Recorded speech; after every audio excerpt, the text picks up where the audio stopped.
Advancing America, because we can. The Certified Development Coaching Group, organized and developed by Amar Skinner. Presentation topics: Advancing America. What's happening in America?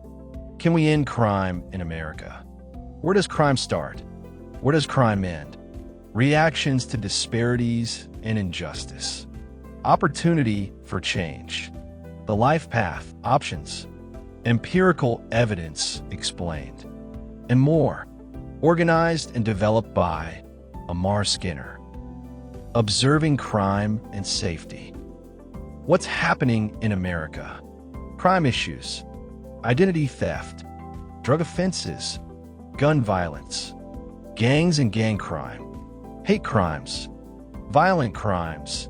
Homicide, robbery, aggravated assault. Property crimes. Motor vehicle theft. Residential burglaries. Non-residential burglaries. Shoplifting. Justice system challenges. Safety. Remaining a challenge due to educational neglect and in some cases economic poverty trends that have remained perpetual. Mass incarceration.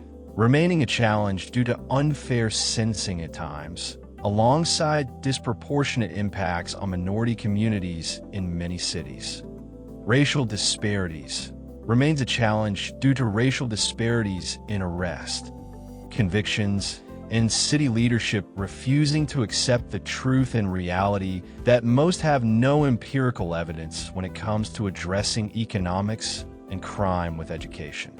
Therefore, solutions are too often hidden away from the public or intentionally overlooked due to racism in both class status, culture, background, and race, all stemming from fear, hate, and greed. Police brutality. Police who are not from communities are allowed to patrol and dictate solutions to crime when they do not have the education to dismantle crime due to failing to care or understand the place where crime starts. Studies of race effects on crime rates. Mass incarceration's racial disparities crime charts. Chart 1. There are racial disparities in policing and arrests. This chart suggests that blacks are stopped by police more than other ethnic groups. Black people are disproportionately stopped on the street by police, while white people are much more likely to call the police for help. Total U.S. population age 16 or older. People stopped on the street by police. People who sought help from police. Stats shown in graphs. Source: Bureau of Justice Statistics, Contacts between Police and the Public, 2015, Tables 1 and 3 and 4. Right side chart 2, Police Force. Chart 2. There are racial disparities in policing and arrests. This chart suggests that blacks have experienced the use of police force against them more often than other ethnic groups. Among individuals who have any contact with police, people of color disproportionately experience the use of force. Racial composition of people who had any police contact 12-month period in 2015 reported experiencing threat or use of force by police. People who had any police contact, 70% white, 11.5% black, 12.5% Hispanic, 6% other. People who experience police use of force, 49% white, 20% black, 21% Hispanic, 10% other. Source: Bureau of Justice Statistics, Contacts between Police and the Public, 2015, Tables 1 and 18. Prison Policy Initiative. Left side chart 3, Arrest. Studies of race effects on crime rates. Mass incarceration's racial disparities crime charts. Chart 3. There are racial disparities in policing and arrests. These charts suggest that all the numbers of arrests for blacks are higher than the population numbers calculated for them. Black people are disproportionately likely to be arrested and to be arrested repeatedly in the same year. Percentage of individuals who are black, Hispanic, white, or another race ethnicity by the number of times they were arrested and booked in the past 12 months. Never arrested and booked in past year. 12% Black, 17% Hispanic, 8% Other, 63% White. Arrested and booked once in past year.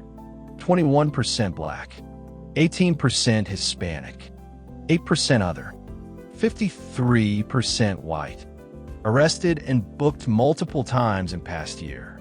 28% Black, 18% Hispanic, 8% Other, 46% White. Source: Substance Abuse and Mental Health Services Administration, National Survey on Drug Use and Health, 2017. Right side chart 4, Youth Arrest. Chart 4. There are racial disparities in the arrest and confinement of youth. These charts suggest that all the numbers of arrests for blacks are higher than the population numbers calculated for blacks. Black youth are arrested far out of proportion to their share of all youth in the U.S.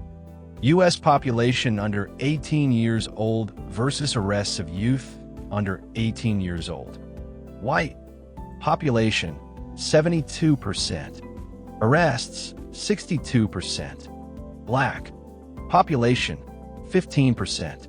Arrests 35%. Hispanic any race. Population 25%. Arrests 23%. Sources: Census Bureau, annual estimates of the resident population by sex, age, race, and Hispanic origin table NC. EST 2019, ASR 6H. FBI, Crime in the United States, 2018 Table 43A. Studies of race effects on crime rates. Mass incarcerations, racial disparities, crime charts. Chart 5. There are racial disparities in the arrest and confinement of youth. This chart suggests that black youth are incarcerated 4 times more than white youth. These rates are based on those ages 20 or younger per 100,000 youth. The juvenile justice system confines black youth at over 4 times the rate of white youth. Number of youth ages 20 or younger per 100,000 youth in juvenile residential placement facilities in 2017. Black, 136. American Indian, 88. Hispanic, 43. White, 31. All youth, 50. Sources: National Center for Juvenile Justice. Easy access to the census of juveniles in residential placement and easy access to juvenile populations 2017 data. Chart 6. There are racial disparities in the arrest and confinement of youth.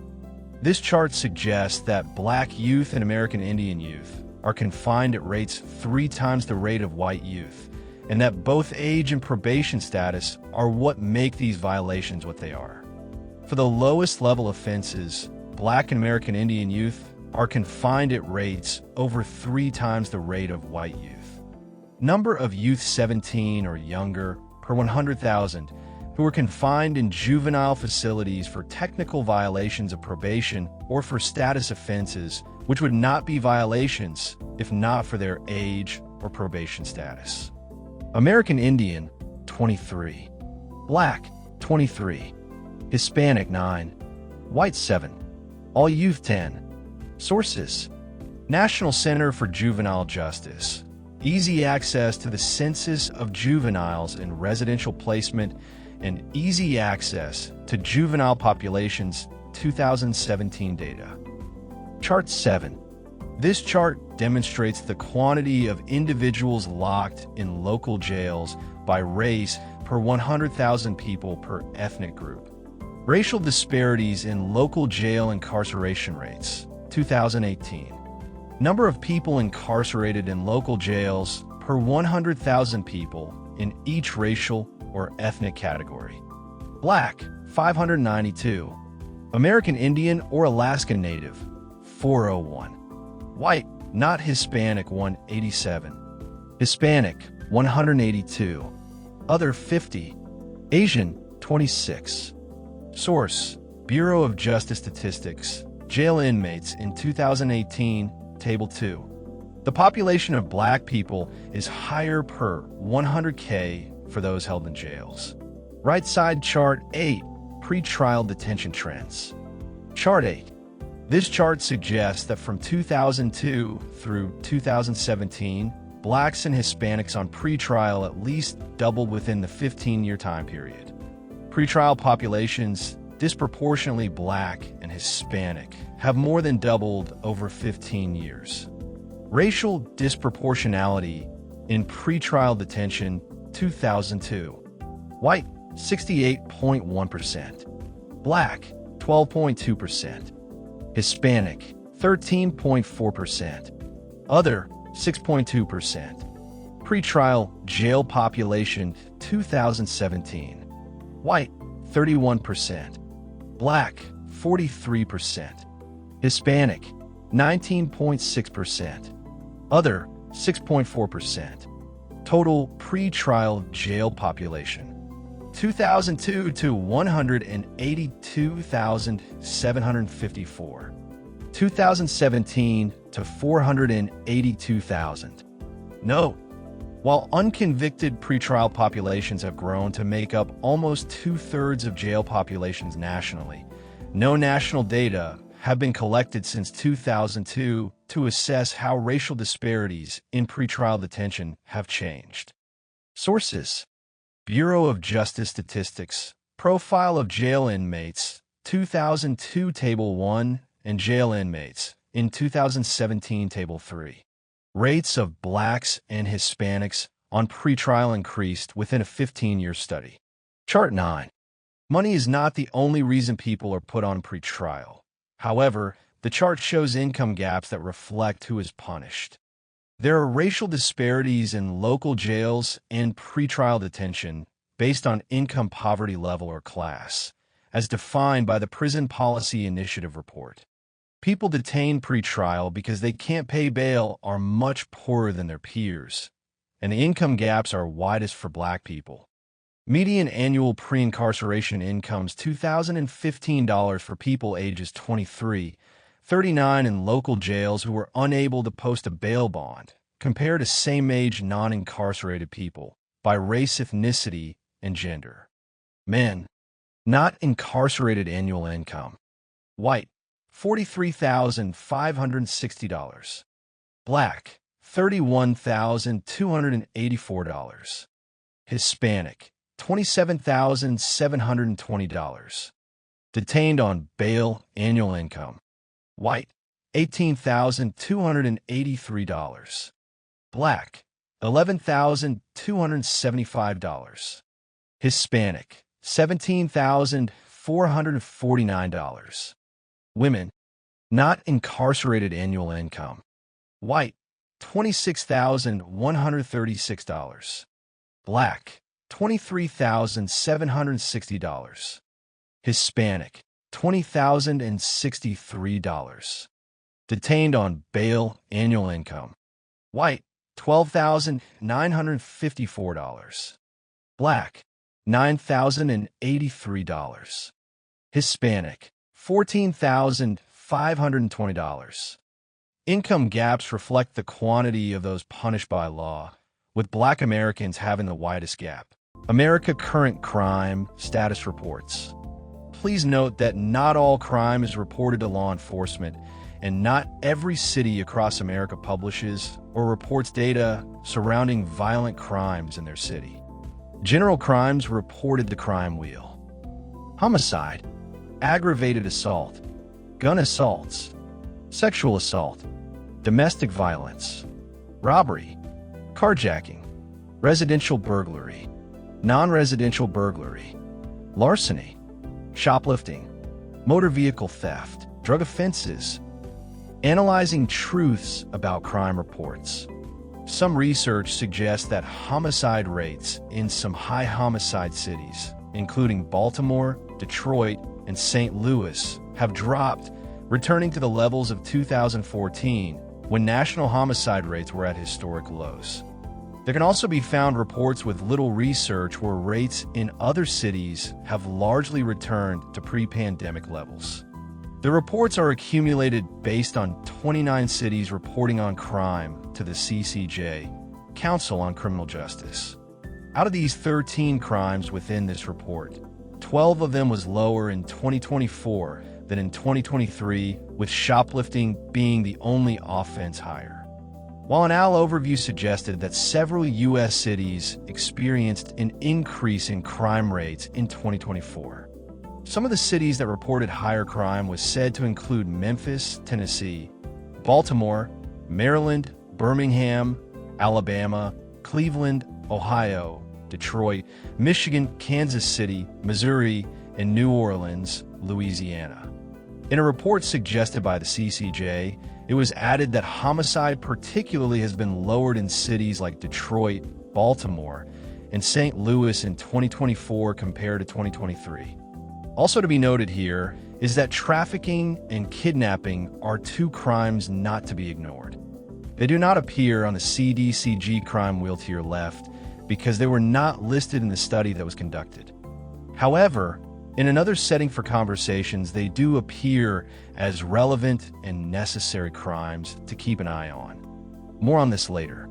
According to CCJ, while looking at trends over time, they identified that most violent crimes was at or below levels seen in 2019, the year prior to the onset of the COVID pandemic and racial justice protests of 2020. Now in 2025, we are experiencing a revisit with the new presidency and executive orders approved. Concerning violent crimes was fewer than 6% in areas of homicides in the studied cities in 2024 than in 2019. Similarly, sexual assault dropped 26%, domestic violence dropped 11%, and robbery dropped 19% were lower in 2024 than in 2019. In contrast, aggravated assaults up 4%, gun assaults up 5%, and carjackings up 25% were higher in 2024 than in 2019 in a report released by the CCJ. How long will we allow this to continue? No empathy, no unity, no respect, more anger, more crime, more hate. Questions for reflection. Why is it important for ex-felons who've been incarcerated to do the work of teaching others not to become American prisoners? What is the main reason America continues to produce criminal manufactured mind conditions, despite being one of the leading nations in the world? Why is it important for individuals returning from prison to respect the education of those who never had a felony? Why is it important for those without felonies to help teach returning citizens how to excel in mainstream America? Why is it important for those without felonies to ensure they respect the education of those who return from prison? What can you do to move the mission of advancing America forward? What do we need to do in order to write history correctly? Help us write history correct in advance. Before answering these questions, look at what's happening currently in 2025. Executive orders which may affect your life. One amendment to duties to address the flow of illicit drugs across our northern border. Presidential actions, executive orders, July 31st, 2025. 2. Ending crime and disorder on America's streets. Presidential actions, executive orders, July 24th, 2025. 3. Implementing the general terms of the United States of America, United Kingdom Economic Prosperity Deal.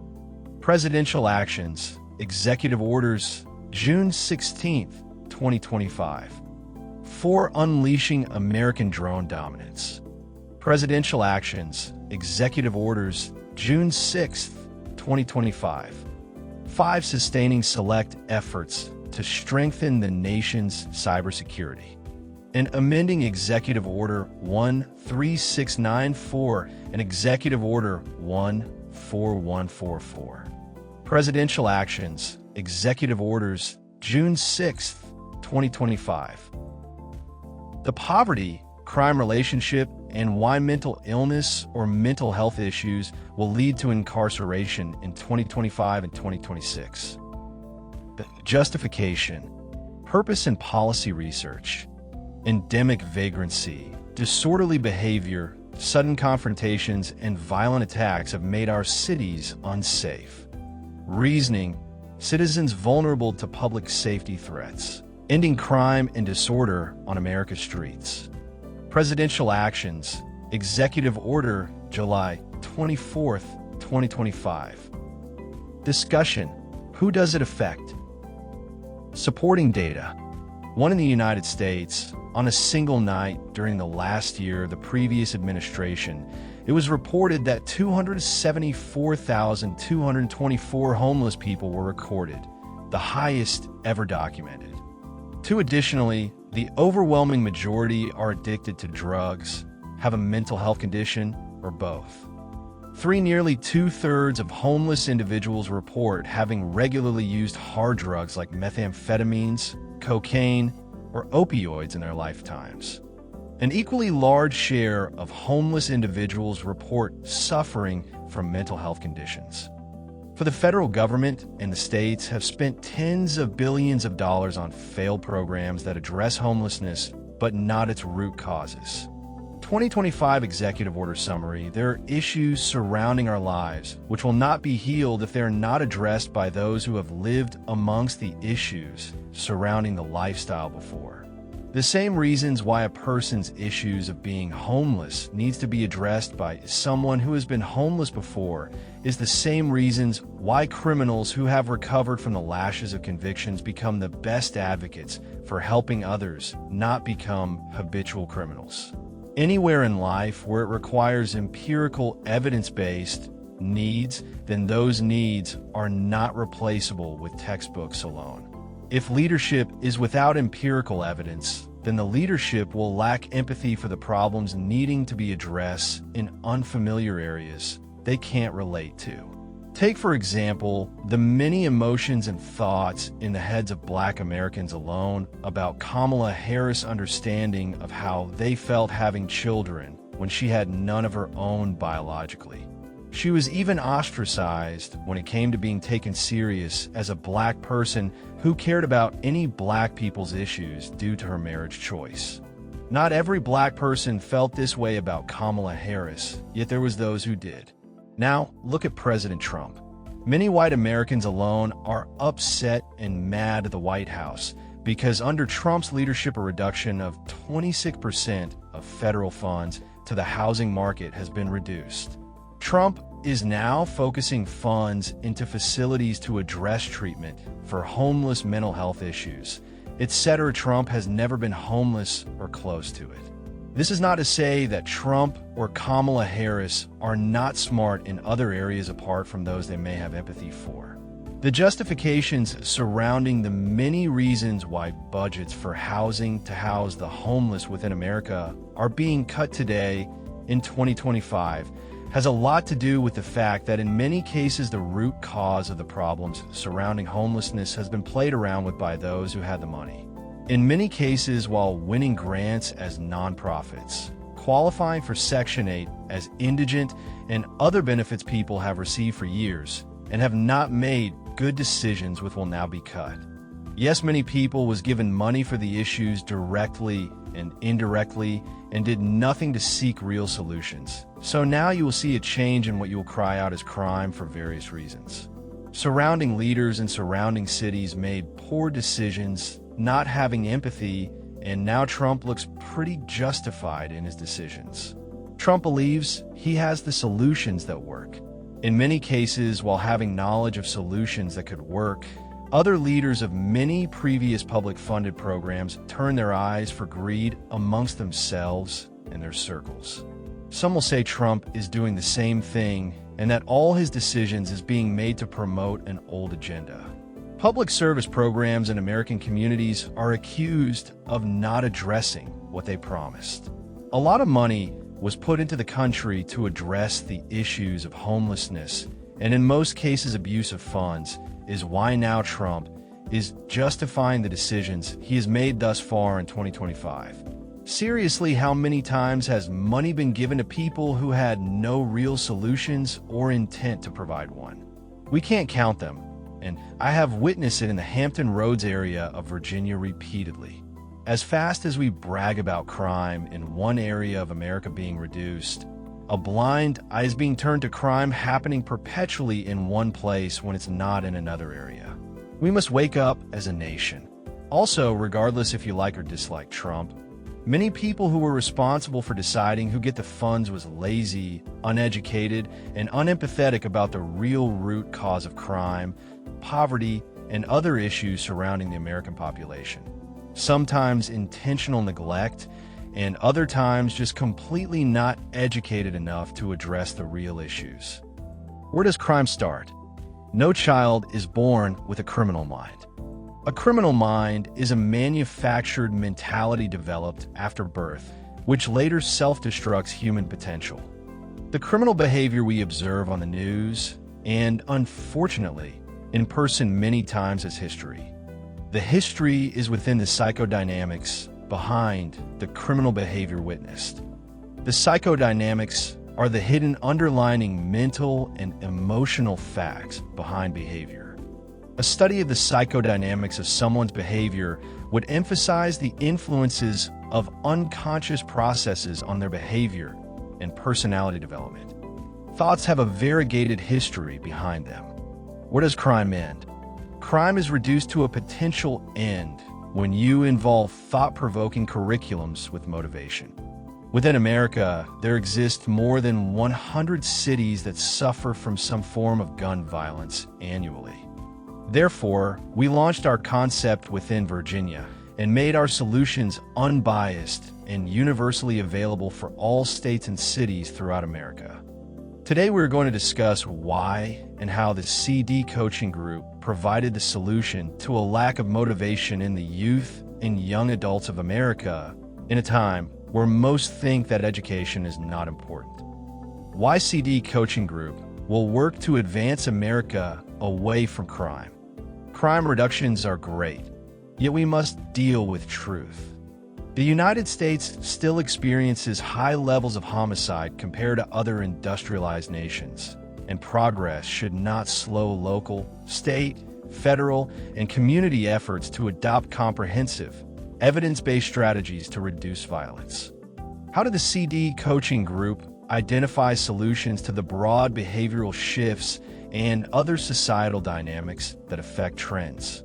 The answer: we utilized historical data alongside empirical evidence studies as a group and produce curriculums, workshops, and tours of avoidance that combat the development of the criminal mind.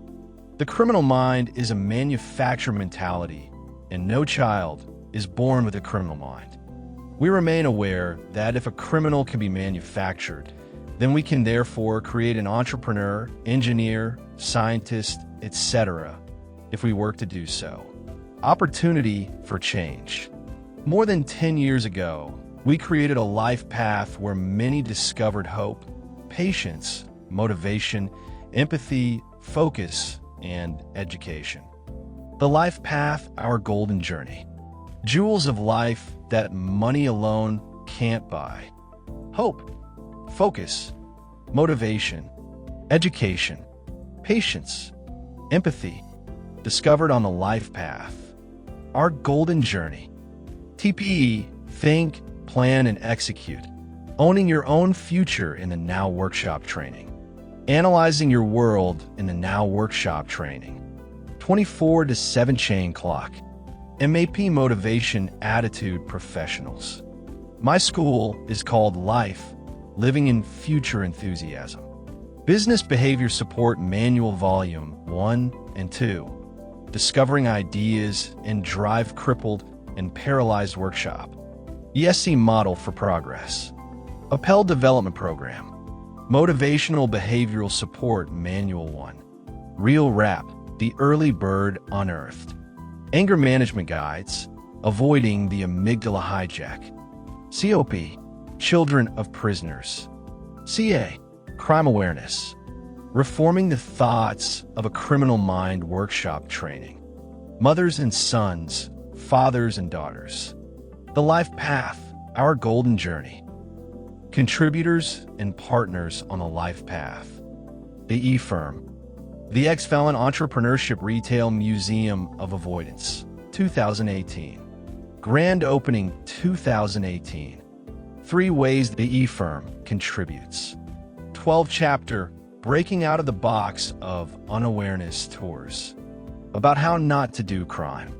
Creativity above mental programming. Summer Camp. Youth Entrepreneurship CD Concept Development Workshops. Advancing Virginia. Because it's for lovers. Virginia. The state of Virginia is the home of the E.F.E.R.M Museum. Therefore, Virginia has one of the most unique reentry, prevention, and intervention projects in America. It was not designed for Virginia alone. The E.F.E.R.M is short for the Ex-Felon Entrepreneurship Retail Museum of Avoidance. Within this museum is a breaking out of the box of unawareness tour on how not to do crime. To learn more about the E.F.E.R.M and its mission, please visit E.F.E.R.M.org.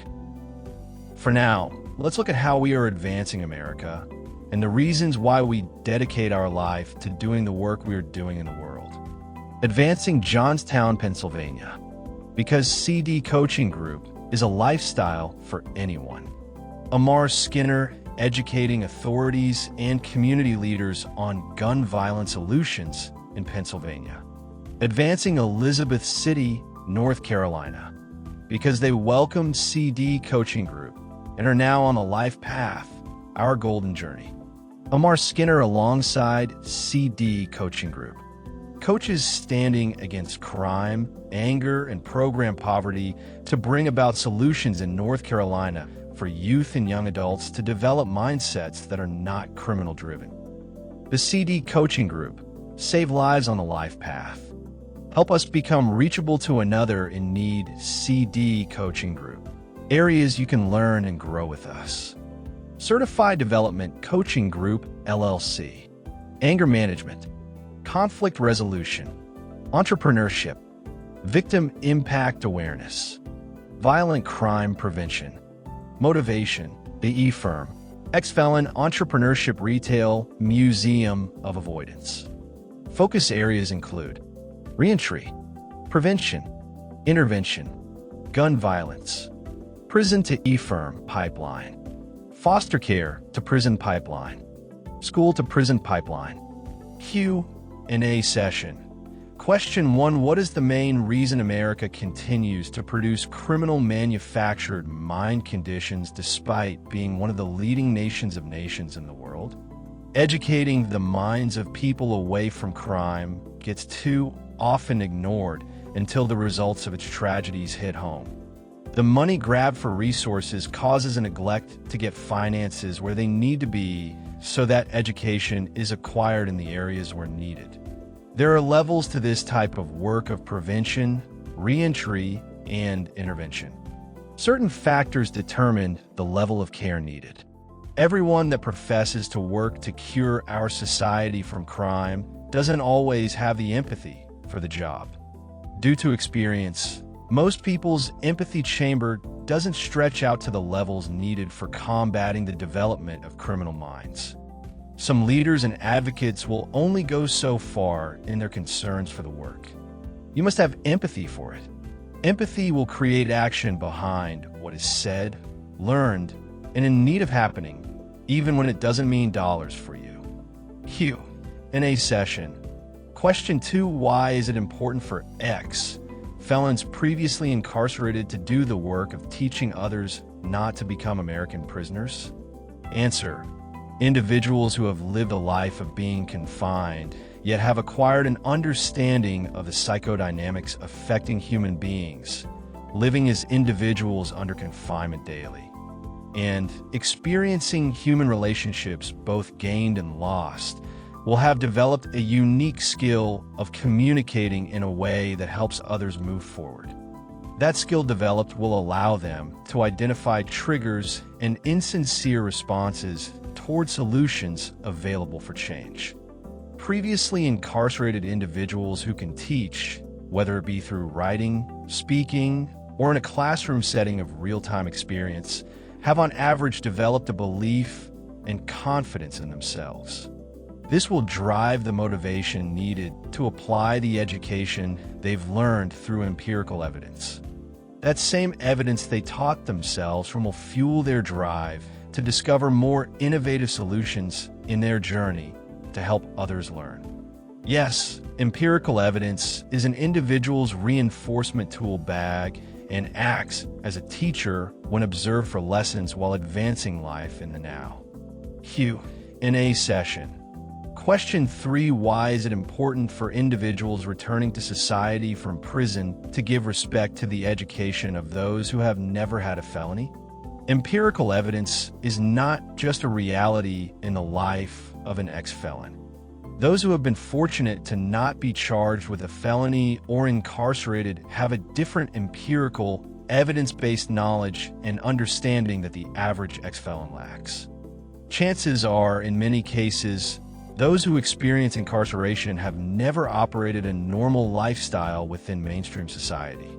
If they have, then after doing time, they quickly realize that the world did not wait on them as it continued to change while they did time within institutions. People grow, solutions grow, technology changes, and so on. Every ex-felon needs patience to observe and respect these realities. The individuals photographed above are conducting mainstream business, so therefore they're not hiding in a room of secrecy to conduct their business. They exist in a setting where they can be identified, unlike most business conducted in the underworld throughout the world. Q&A session. Question 4. Men and women preparing for reentry back into society. Why is it important for those without felonies to help do the work of teaching those who return from prison how to excel in mainstream America? Chances are those people who do not get caught up with law violations usually have learned to sustain life within mainstream America, and therefore they have knowledge about job necessities and other learnings concerning how to operate successfully outside of the underworld many who will be incarcerated will have lived within. It helps to potentially create philanthropists instead of pirates who otherwise rob the goodness from communities they can reach. Successful reentry is necessary to avoid high rates of recidivism. High rates of recidivism is costly and means more violations or crimes will have been committed, resulting in those released from prison returning to prison when caught. The additional part is crimes involve victims created. Criminals are not on average made without victims.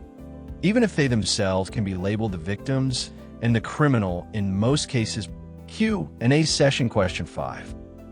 Why is it important for those without felonies to ensure that they respect the education of those who have returned to society from prison? Answer. Good behavior is not the sole means of avoiding the tragedy of a felony. There is much to be learned about how not to catch a felony in America.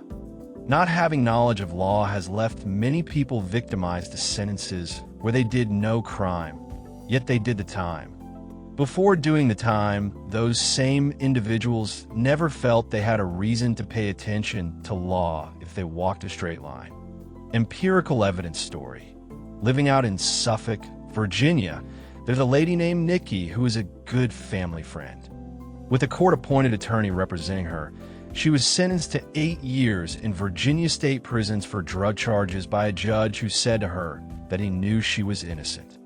Now, despite knowing she was not guilty of the charges appointed to her during the trial, he went on to say to her that because her brother sold drugs and he felt she knew something that she potentially did not tell, he therefore was finding her guilty of all charges and sentenced her to the 8 years inside of Suffolk, Virginia courtroom.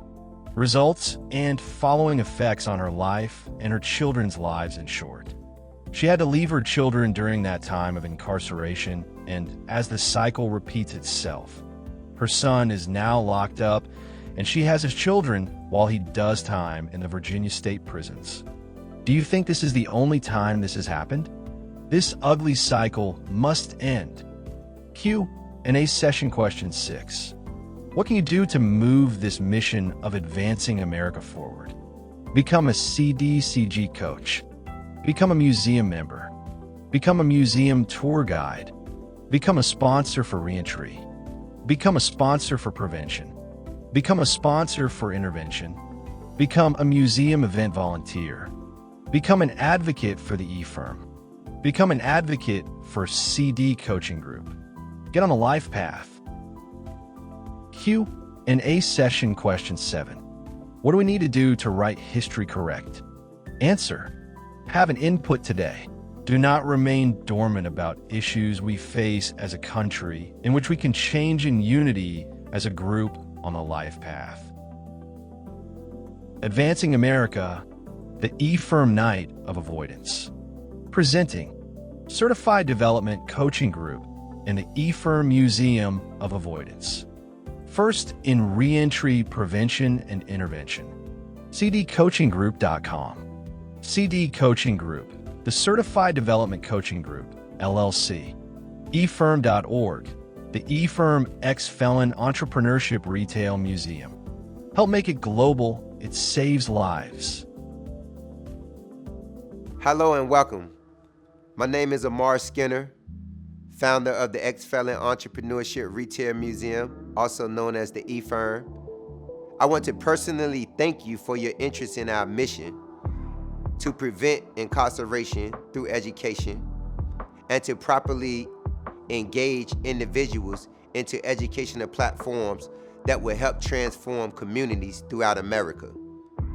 At the E.F.E.R.M, we believe in the mission that we speak about, and we don't hesitate to implement our goal into every city, and our goal is to prevent incarceration that results from poverty, a lack of support, a lack of educational engagement, and a lack of motivation that causes people to not seek education that's available for them. At the E.F.E.R.M, we believe in a concept that there's no education without motivation. Whatever you're motivated to learn, that's what you'll become. So we provide proper educational platforms, and we are dedicated to preventing the mass incarceration and the criminal mind development in our youth. No child is born with a criminal mind. And at the E.F.E.R.M, with that understanding that no child is born with a criminal mind, we've prepared an agenda. Your support and interest is critical to helping us accomplish this agenda. Your support is critical to helping us have a solid impact and outreach into your areas. Our goal is to put an E.F.E.R.M museum in every city across America that's suffering from gun violence, poverty, social injustice, as well as the school-to-prison pipeline. We are dedicated to dismantling these atrocities in our society. America is a great country, but greatness is only gonna remain great based on what we use our potential to protect that which we see as great. If you're a leader of a city, if you're a leader of a community, then you know your job, and I welcome you, and I'm glad to have you here with us. There's no perfect person in the world, not I, not you, which is why I refuse to give up on our lost and struggling youth, and our men and women that's lost to mass incarceration and trapped behind bars that will come out of society and create worse criminals instead of becoming better humanitarians and philanthropists for our community if we don't reach them with this agenda that I speak of. Please seek more avenues of supporting us at the E.F.E.R.M.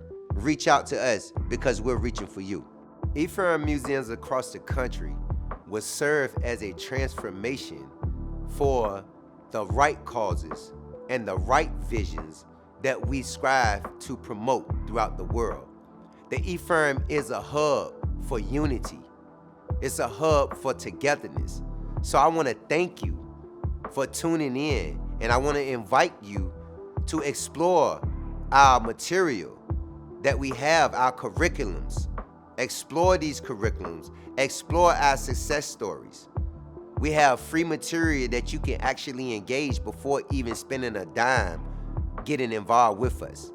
So please take the time to dedicate yourself to learning more about the Ex-Felon Entrepreneurship Retail Museum of Avoidance and its mission to accomplish success out of what seems like a fallen country. Peace and thank you.